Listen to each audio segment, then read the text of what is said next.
Welcome, watchers of the time stream, beloved patrons, to the Dungeon Cooldown, the official companion show of the Dungeon Run. I'm Jeff Cannata, and I'm joined by Katie Michels. Hi, Katie. Hi, Jeff. How are you? I'm doing all right. How are you? Having a good day in Denver?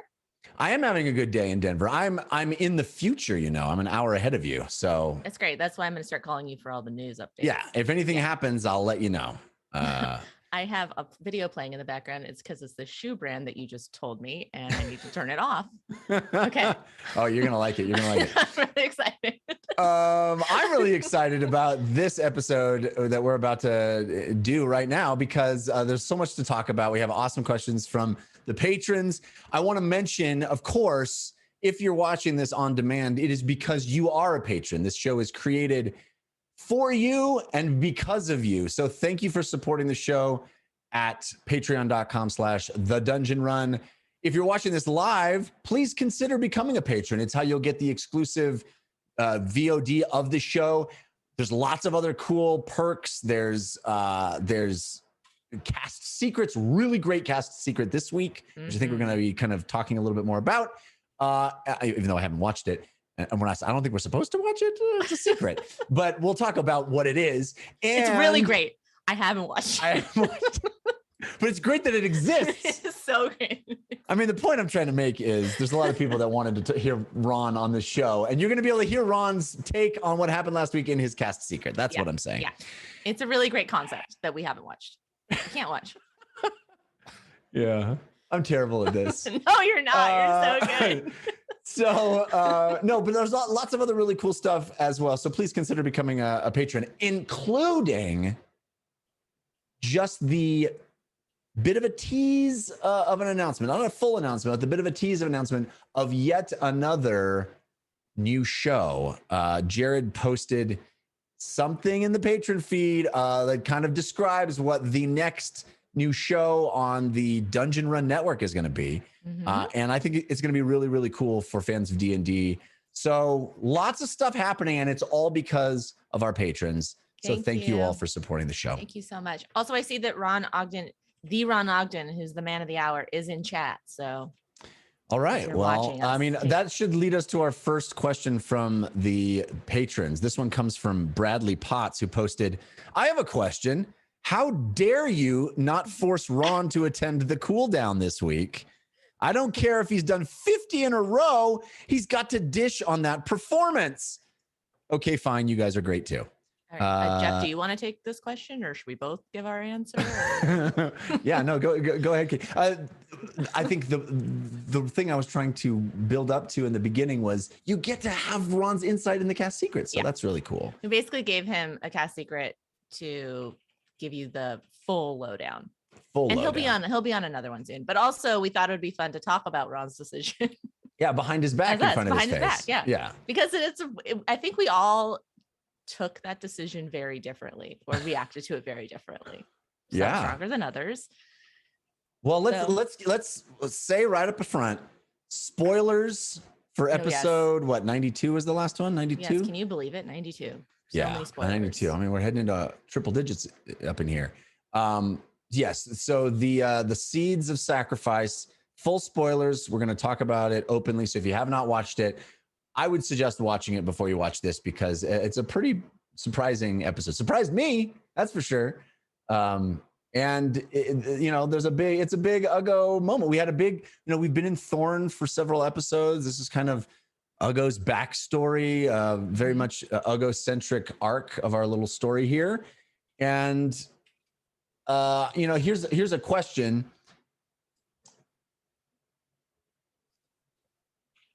About that. Dr. Sparks, here it is. Jeff and Katie, can you give us your thoughts in and out of game about what happened with Uggo this episode? So let's get right to it, Katie. What was your reaction to Uggo's big sacrifice? Well, in game, I really don't think Lily knew it was happening, because yes, Uggo was screaming and yelling, but to be fair, Uggo screams and yells a lot in battle. Right. So it didn't feel, to me, at least my relationship with Uggo, I felt like, okay, he's having a moment, but it didn't seem like it was a moment for me to intervene as Lily. As Katie, I just thought it was such a brave move, honestly. Like, such a scary thing to do with a character. These characters now feel like they are part of us. This show is such a special piece of all of our lives, and it's really, I don't know if it's easy to comprehend if you're not one of the characters, but it would be devastating for me to give up 7 levels of Lily. So I can only imagine that was devastating for Ron. But also, I just thought, what a beautiful way to honor Uggo's. If you look at him, if you kind of do like a smash cut in my brain, I think of like all the times where he's like thinking about his past and how he wants to be better and how he wants to do it. And it's like Uggo found a way that was so painful to give himself a clean slate, if you will. Yeah. And I just think that's story-wise so beautiful. Yeah, it's amazing. I mean, all the credit to Ron for this. I mean, it's one of those things that is inevitable and surprising at the same time, which is how you want all drama to feel. You want these big climaxes to feel like, oh my God, that had to happen, but also I'm totally shocked that happened. And it felt like he'd been building to this ever since the sort of dabbling in the paladin levels and Uggo going this other direction.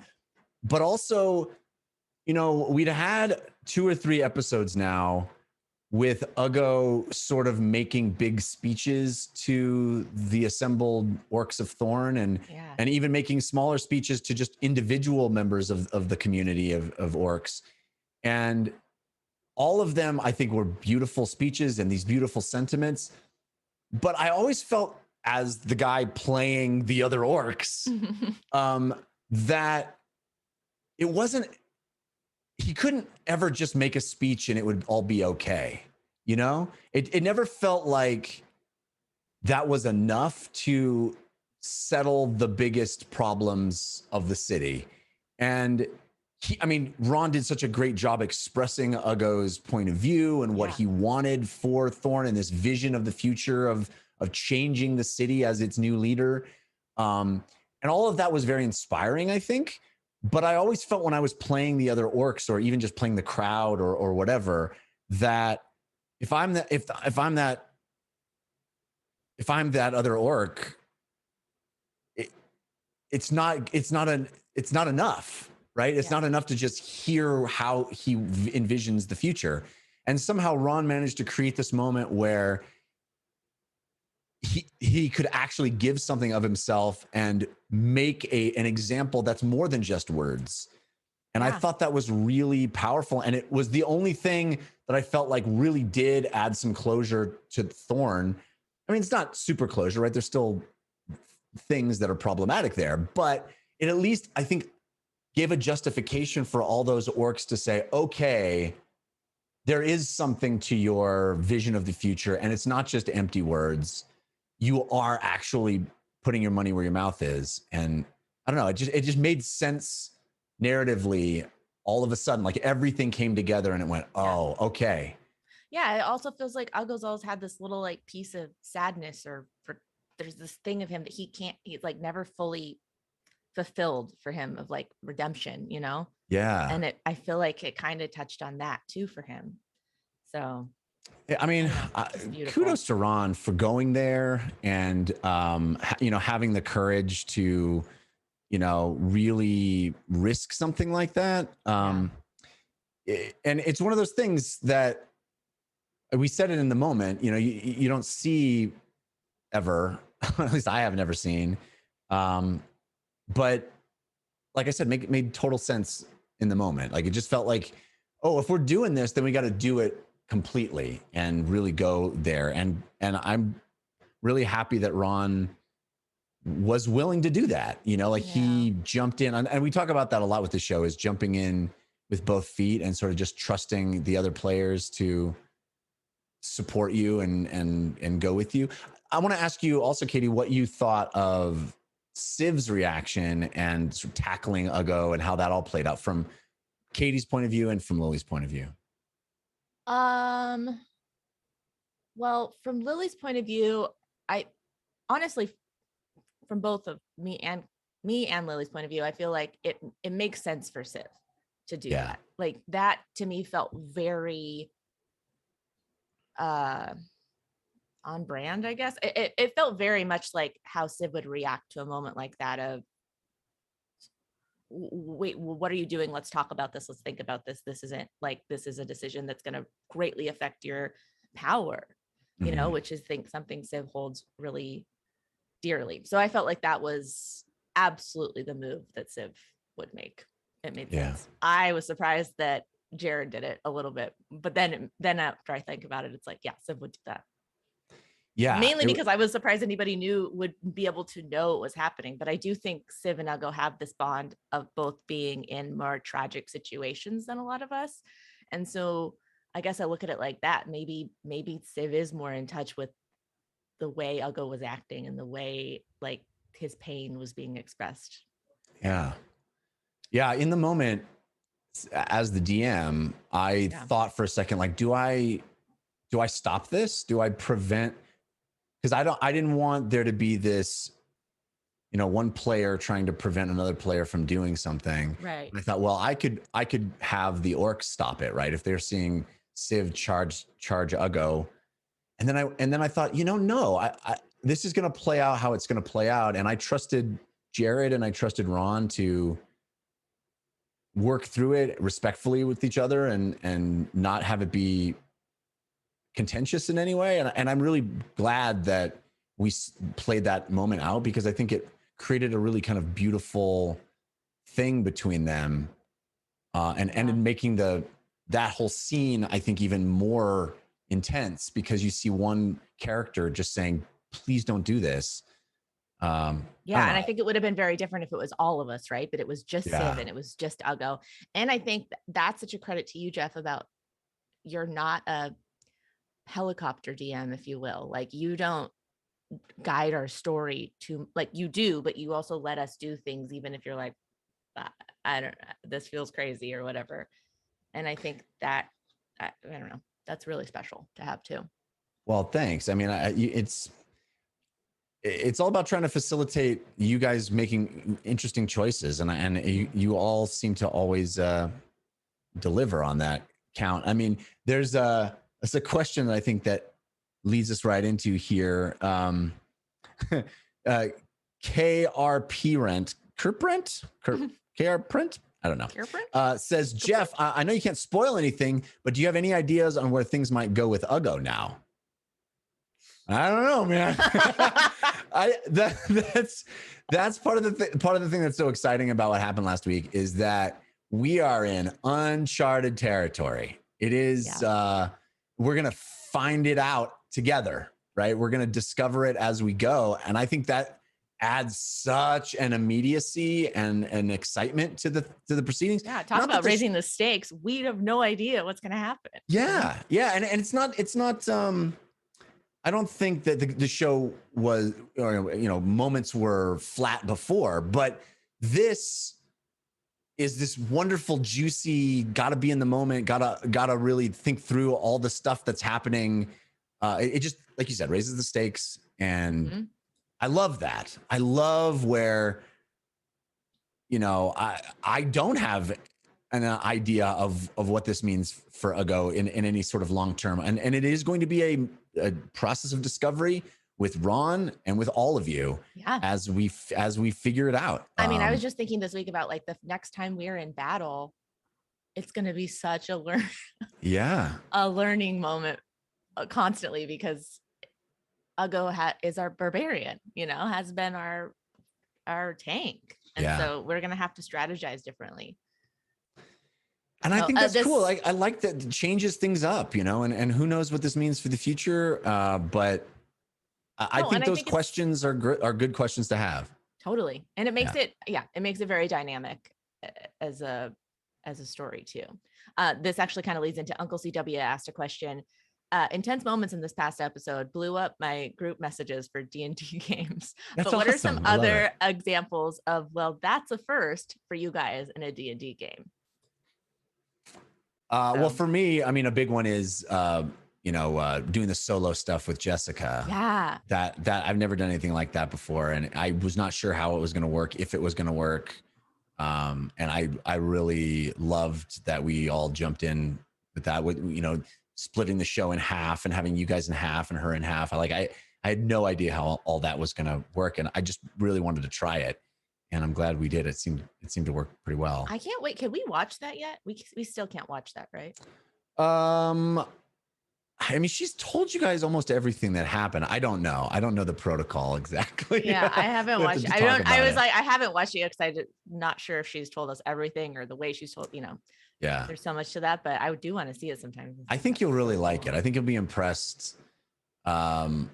Just by virtue of the fact that there's, 4 fewer people. Yeah. A lot more happens in the amount of time, right? Because there's just, one person doing so. It's like, you got to keep going because there's no discussion. No one else going to edit your scene. Yeah, exactly. No, it's so impressive to me. And basically you did a 2-hour improv show. Yeah. 2-person 2-hour improv show every week. 1 to 2 hours. That's amazing. It was fun. I really, what really about you though? Are there things that, I mean, this whole thing is a first for me. So yeah. I mean, I always talk about like the moment, I think one of the biggest moments where I was like, okay, it locked in like how this game was going to be played was how you handled when Lily fell out of the sky in like episode, what was that, 3? 3, I think. Yeah, 3 or 4. Like that. Maybe it was even 5. I don't remember what episode that was, but one of the very early episodes, I was like, okay, this is how we're playing. Like things are real. And so that was a first for me because I feel like I've played a lot of D&D games that were 1-shots or 2-shots, and you just don't get the luxury of getting to that place in a 1-shot or 2-shot because you're discovering your character and you're figuring out your rhythm. And so that was a big moment for me of like, great. That moment was one of the first times that I was like, oh, this show's special. Yeah. I'm playing with a group of people that are going to go there. And I think that it's funny. I don't know if I've ever told this before, but I came into this experience really assuming that it was going to go pretty similar to how I have DM'd, games with my friends. And one of the early choices that I gave you guys to get up to the lodestar that was still in the sky was either ride the Pegasus, which is what you did, or shoot yourselves out of a cannon. If you remember that, like the giant orc cannon, you could shoot yourselves into the sky out of that cannon. That's like the choice that I gave you in whatever episode that was.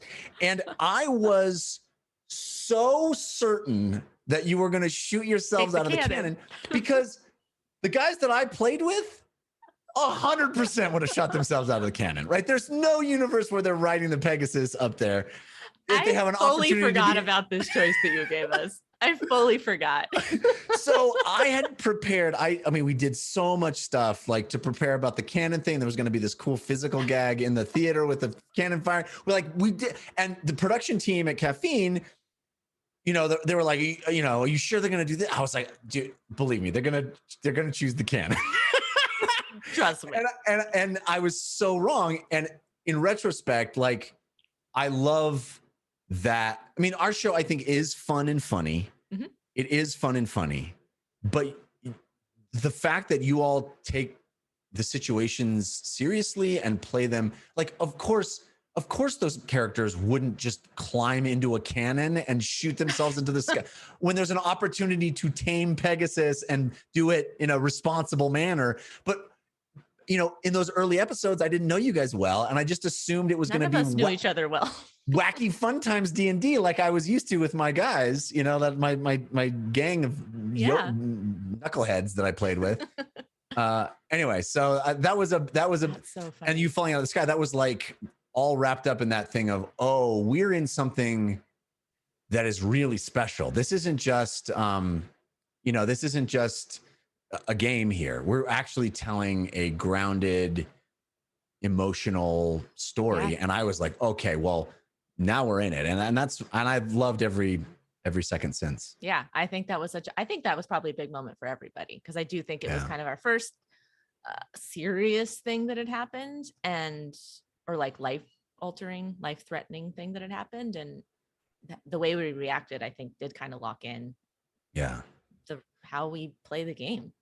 I remember very vividly after that episode, like as we closed and the lights came down in the studio, I remember sitting back in my chair and looking around and going, we just made something special. And it was cool, man. I loved them. I mean, the way you guys all bought into it and deepened the moment and made it special, it was cool. Yeah, it was cool. And I think we just like locked that in for the next, everything leading up to going to Bingle. Yeah. Got really like intense too. And yeah. So that to me, I think is like one big D&D first in that sense. And it sounds like maybe it kind of is for you too, just the way we play. Oh yeah. Yeah. I mean, I still, it's been a long time, but I still, the whole Bingle arc to me is, I think, one of the strongest sequences that we've done still to this day. I loved that. being in Bingle. I just thought you were so great. It was awesome. I loved that. I just love the concept of Bingle, and I really want to go back after they've rebuilt to see like Bingle as Bingle is, you know? Right. Yeah. Known. Maybe someday we'll get back there.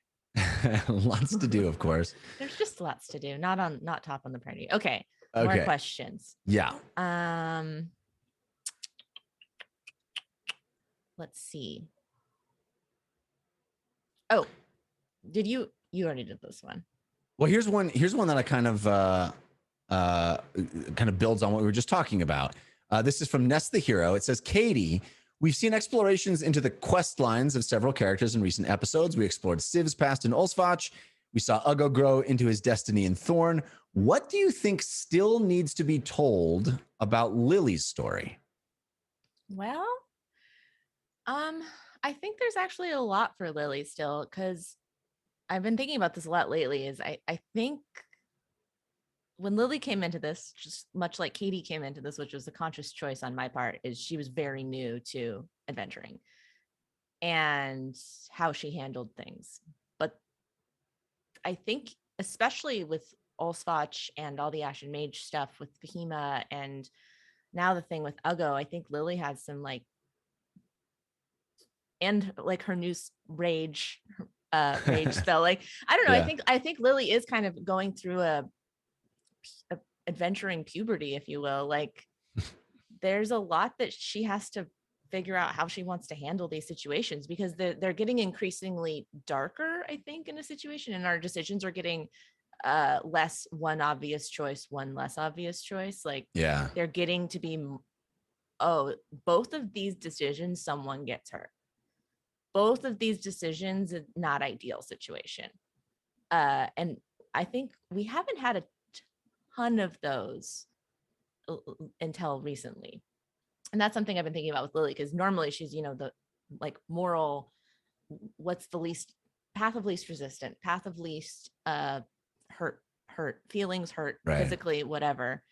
But I think as we grow as adventurers and we get into these bigger situations, that's not always going to be the decision between those two things. Right. Well, that's my goal. I love stories where there's not like a good choice and an evil choice. There's a lot of fantasy stories, particularly in video games, where it's like, would you want to be the Jedi or the Sith? It's like, well, the Jedi, come on. Yeah. And also the world doesn't really work that way, as we've seen repeatedly. And I think it's just much more interesting in a game about making choices and playing a role to have to actually wrestle with some choices and figure things out. And I like that. I like that Lily's feeling that as well, because I think we saw that with Lily in the time travel stuff. It's very much no right answer. But I also thought it was really interesting in this episode when it came to the decision about whether to send Defeed through the portal or not. I don't know if I would have predicted Lily's stance there of not wanting to send her. Yeah. Can you talk a little bit about that? Yeah. I think this is a prime example of there's no good decision, right? Yeah. Neither of these are good options. I think in Lily's mind, it was, if we send her, maybe she's happier because she feels like she's happier because she feels like this cause, but Lily feels like this cause, whatever this is not good. it feels dark and evil, and sending someone to that feels evil in a way to her. And also it feels like it helps the Ashen Mage, which Lily's very scared of the Ashen Mage. The whole Ashen Mage thing is very scary, and giving her any kind of advantage, that I guess that's how Lily thought of it. It feels like if she gives her any information or any kind of advantage, that feels scary. I mean, I think that makes total sense, right? I mean, Lily is the only character who's actually, other than Fahima, who's been there herself, but Lily had family members who spent time in areas where the Ashen Mage was, and did not come out of it feeling positive about the experience. No, people died. A lot of people on Bingle did die. Yeah. You know, like, I think Lily's family, ultimately, most of them came out like not unscathed, but like alive, but they were the lucky ones. Like, Bingle suffered a lot of loss. Right. And they were all Lily's family, you know? And so I do think that comes up in these decisions with the Ashen Mage, and I don't think Lily necessarily realizes how much it is a hot button for her, but she has a visceral reaction to that, to anything that helps her. So I believe it. I mean, that makes total sense to me. But I do think that's a thing that Lily's in the process of figuring out, you know, because I think it used to be easier for her to make these decisions, but now she's seeing, as she gets farther into these adventures, of like, oh, there's just not always a clear answer. Yeah. Right. And I love that. I think that's what's so fun, is watching you guys struggle with stuff, and how are you going to manage it, and what are the priorities? It you know, it's kind of like what the Chrono Dragon said. Yeah. It's how we learn about who you are, is how you deal with these kinds of situations. Like, we don't, you know, you don't find out about who somebody is when the decision is easy.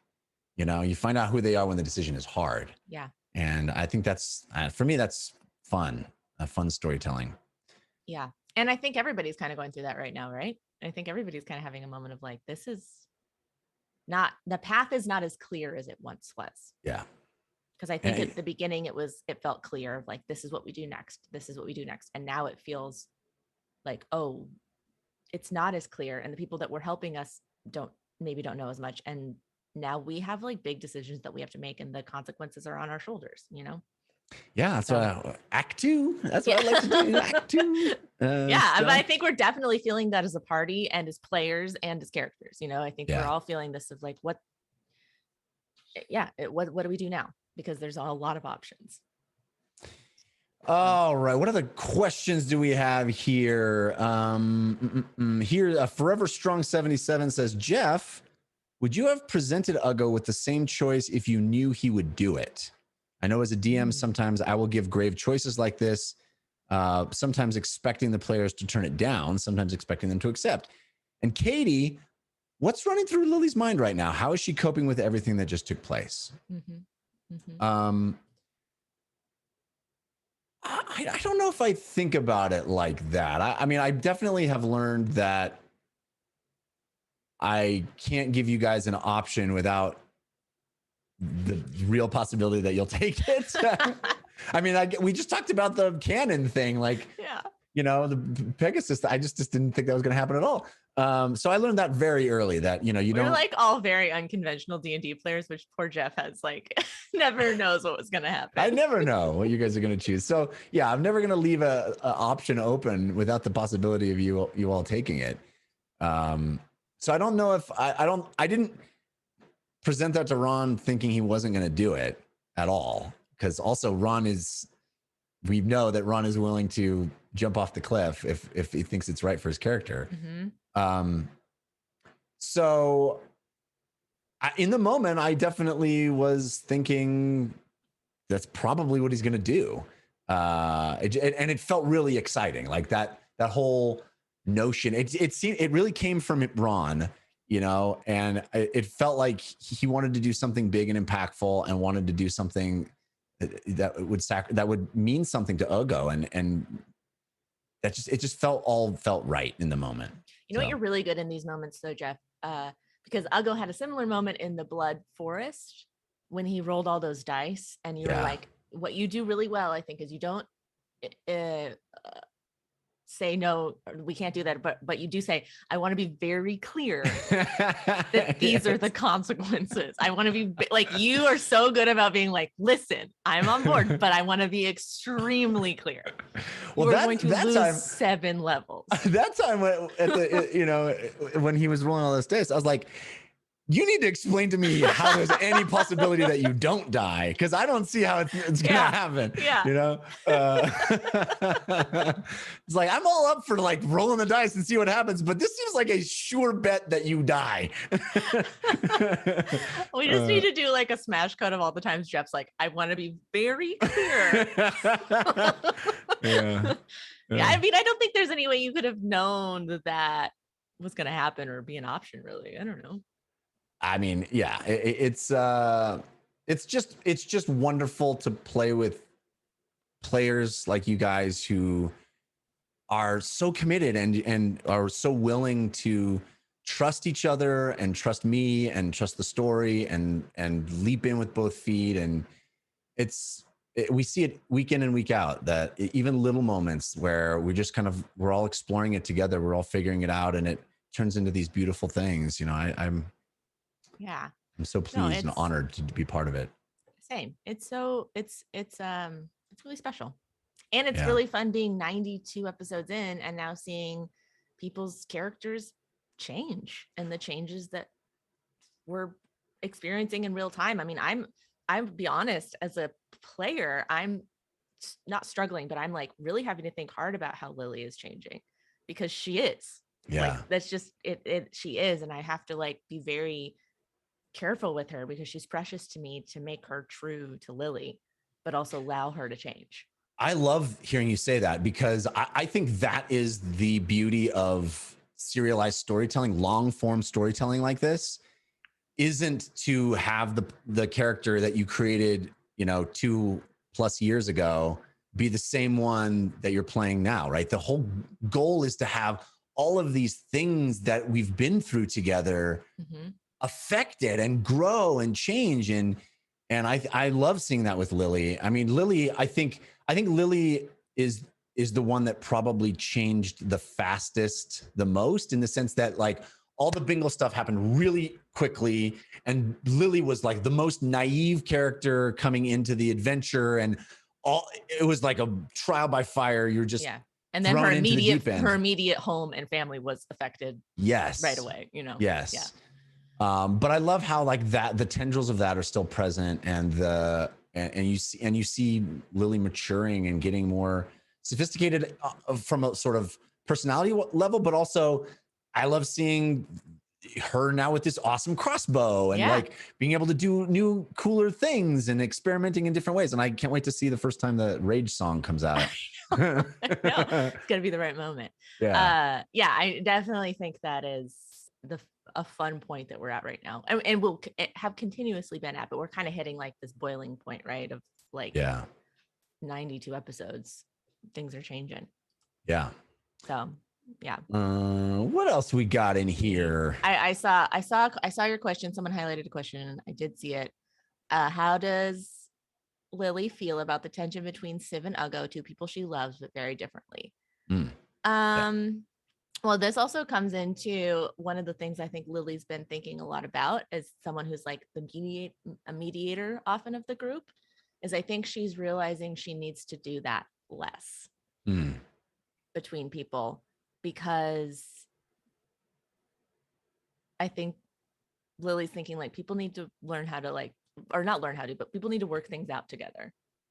And like, I think Lily's choosing her moments that she interjects a little bit differently now, still interjecting, still being like an agenda maker and wants people to be on the same page, but every interpersonal issue she's not trying to get involved in quite the same way she used to. Interesting.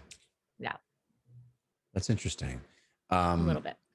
Does that, it has sort of post Olsvach, do you feel like Lily and Civ's relationship has changed? Because certainly Civ has gotten a darker edge to him lately. And I think quite honestly, I think Lily's a little bit lost of what to do with Civ. I think she really loves him, but she feels out of her depth, honestly, with the way his mood has shifted so quickly and so drastically.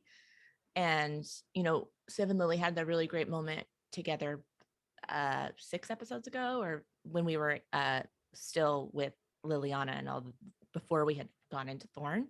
Yeah. And we felt like kind of like okay, we're on the same page. You're okay. So it felt okay, but then has not felt super okay in the last couple episodes. So yeah, I think Lily's really struggling with that. I think she's that. I think that's kind of what I'm talking about, is Lily's like, I don't know if I'm helping in these situations, and I'm not sure how to help, which is very uncomfortable for Lily in her own, in its own right, Yeah, she needs to be the helper, huh? Yeah. I think so. I think she's always been, and now she's like, okay, my strategies that I've used aren't working. It's not working. And that's confusing if something's always worked for you and then it doesn't work all of a sudden. So I love it. It's juicy stuff. Juicy. Juicy. Sorry, I saw that question highlighted multiple times, so I wanted to give you an answer. No, please. Yeah, if you see anything, grab it.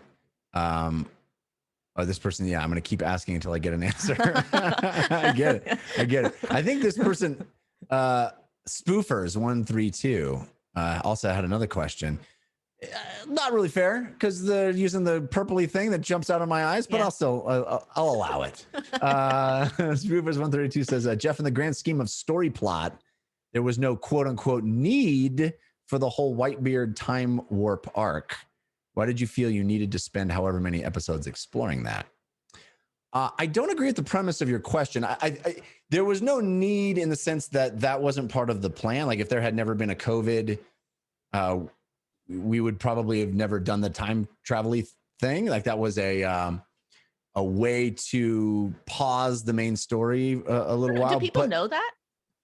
Maybe I think so. Maybe not. I mean, that was the idea. Is we were just about to walk into the Fortress of the Four Former Forges. We had big models that had been built. We had all these crazy physical gags that I was trying to do. The front of the forges, literally the thing we stopped at on the last episode in the studio was you were about to walk into the room that had the face that you had all been walking through in real life every single episode. It was the same face. And I like, when we decided that it looked like COVID was going to last a couple of months. Yeah. I think maybe if you're watching the show and you weren't watching it live at that time, you might have not understood why we went. I don't know. I mean, we thought, oh my gosh, it's maybe going to be a couple of months that we can't be in the studio because of this pandemic. So the production team came to me and said, can we transition to a remote version of the show? And I said, please don't make me do the next part of our story without all the cool models and physical stuff that we had. And they said, okay, fine. What do you want to do? You want to do some sort of side thing? And I said, yes. And they said, well, we have one mandate, and that is the players have to play the same character. Like it has to be our team doing something else. You can do whatever you want, but it has to be our team doing something else. And so I decided to do a story that was built from a viewer suggested card, one of our Force of Good cards, which was there's something in Whitebeard's vault in Turles. There's something in a vault in Turles. So I was like, oh, that's a really cool jumping off point for this story. But the whole idea was I'm going to give the backstory of a bad guy, but disguise it as something else. So we don't know we're getting the backstory of a bad guy until it happens. So that was the whole idea of like taking this Yanmo backstory that I knew in my head was part of the lore of our world and having you guys see it firsthand. So the premise of the question is it wasn't needed. And in a sense, it was never needed, but in the telling of it, it became, I think, absolutely essential to the story. And I think you're going to see as we progress, the stuff that happened back in time and stuff that we know about only because we went back in time is absolutely essential to the story. Yeah, So. that was such a wild ride. Yeah, I'm really proud of all of that. It was wild. It was a weird time for all of us because we had so much uncertainty and we didn't know how long it was all going to last. And but I'm really proud of what we made. It really felt like a beginning, middle, and end story. Was that challenging to you to plan as a DM, not knowing how long we were going to be in the past? Because yes, at the time, at the time it was like, okay, it's going to be a couple weeks. Okay, maybe it's going to be a month. Like everything was changing so much week to week. Yeah, I imagine that must have been. Well, really hard. I don't know if anybody remembers, but originally I think one of the title of that first episode was Tales of Ein: The Legend of Whitebeard's Vault, because I thought, well, we'll do like 3 or 4 episodes of this. And if for some reason the pandemic is still happening, I'll do a different Tales of Ein and we'll see some other backstory thing. Got it. But as we started going, first, it became clear that the pandemic was not going to end anytime soon. And second, I started going, oh my gosh, there's a lot here in this backstory that we can flesh out and make really vital and interesting. And I realized how many elements I could bring in from, instead of giving you guys that information in the real timeline of the story, giving it to you 22 years earlier, I thought, oh my gosh, I have all these opportunities to make something that you then put together yourself in the future. Yeah.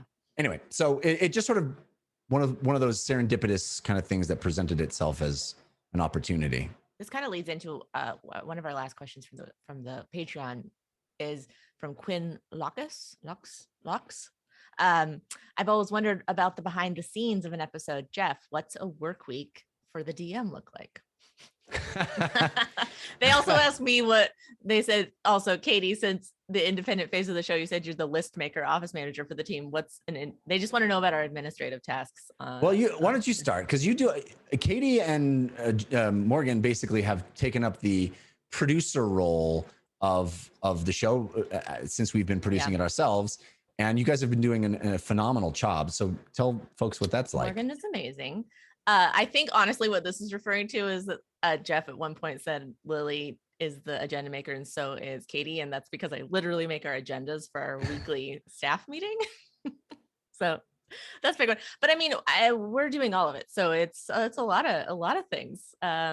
Making sure we manage all of our socials and the financial part of it, and the Patreon, and reaching out to all of you all the time, and just. It's a ever moving target. Honestly, It's kind of a hard question to answer because week to week, it really changes.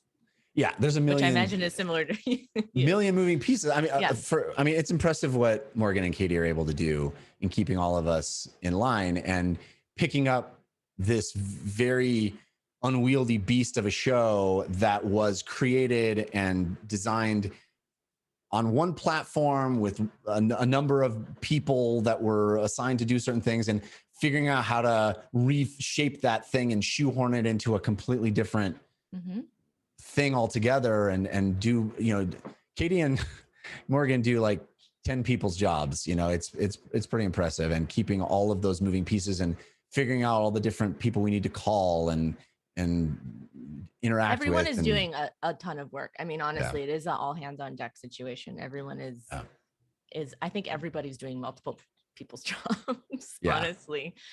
So I mean, we were in a very privileged position before to have Caffeine and the staff that supported the show so robustly, but we want to keep telling the story. So we are grateful to the patrons for making it possible. Did you find that your prep for the show has changed much going remote, or did that change anything? I have it's very similar. I think there's different. It's a lot different now in the sense that there are fewer people I need to get on my page. I'm able to have more direct control over things. I'm not dealing with someone who's building a physical model. I'm not dealing with people in the studio who have to understand what I need specifically. We still have Sean, who's doing an awesome job as our technical director, and I communicate with him some stuff. But, you know, there was a lot more just sort of me trying to express what I want to other people instead. And now I just have to do it myself. Do you find that more intimidating or less intimidating, not having people to?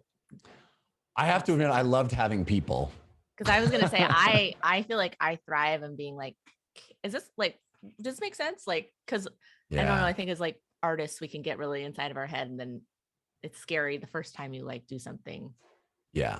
I mean, Bernardo was our showrunner, and it was the first time in my life I literally I've done a lot of shows over my career. It was the first time in my life I had someone who was like, Jeff, what can I do for you?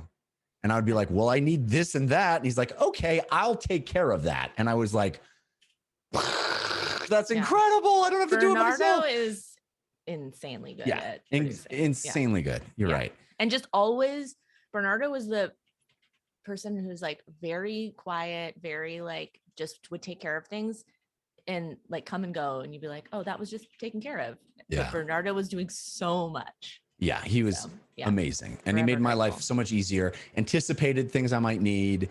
Yeah. It was the dream scenario. It was such a dream scenario.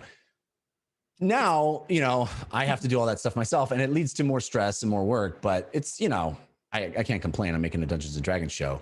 But the week to week, it's a lot. It's a lot of, you know, it takes me like the better part of a day to write the recap. It's a very time consuming thing. Saying that basically the same information 92 different ways so far as I was trying to make it. I'm always so impressed in the recap in your vocabulary. Oh, thank you. Such a great vocabulary. That's very kind of you to say. So yeah, anyway, so that takes a better part of a day.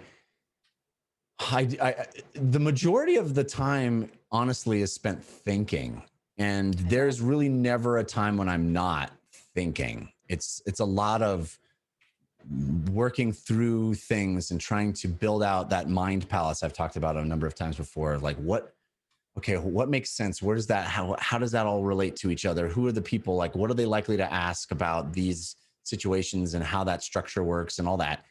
Just trying to think it all through. And we're going to Thorn now. How does Thorn work?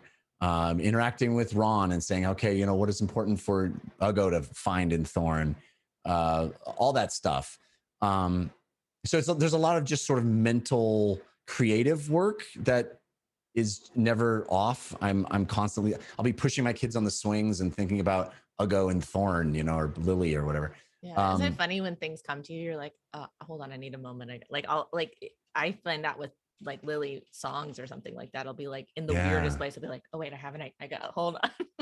But there's something really satisfying. I love a creative vocation because it allows, I mean, the downside is you never get to completely shut off and be like, I clock out and I'm having relaxation time.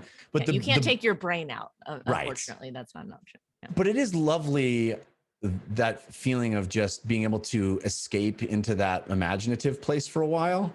I love that. Expendable Crewman, I just want to say this before I miss it because it's highlighted in purple, said, Jeff, I'd love to see a Patreon post discussing your ideas and writing process, what processing and tools you use to organize character and plot details.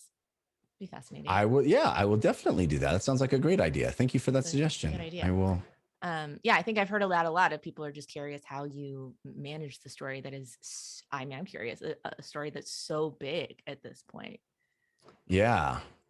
I think that's a great idea for an Amulet Keeper tier post. In my mind, it's a room in your house with a bunch of like the push pins with string to other points. That meme from It's Always Sunny where he's like, yeah.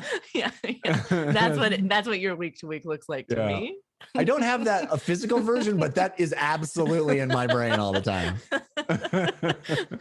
This goes here, and then if they go here, and we also don't make it easy for you. I will say, as we often really leave things like, well, we could go here, we could go here, we could do neither of those things, and you're like, just tell me. Yeah, my favorite thing is when I'll get like an email or something from somebody in the middle of the week of like, hey, can you tell me this or that? I don't know. I have to come up with a better example. Like, Jared will send me an email like, okay, how much gold did I spend on the thing? And I'm like, man, I can't even. I gotta like change brain gears and go over to just like the how much did stuff cost? It's or somebody be like, hey, remember 2 weeks ago when I asked you about this real minute detail of a thing? And I'm like, oh yeah. I got to spend energy on that now. I mean, it's great. I don't want to complain, but it really is this sprawling. Like the best way to be a DM is to be an expert in everything. And I'm an expert in nothing. So That's not true. Well, it is true. I know very little about a lot of things, but anyway, I'm impressed with folks who are better able. The Keebler elves in your brain are just like the filing system is like, yeah. Anyway, it's great. He hates us, but it's great. No, it's wonderful.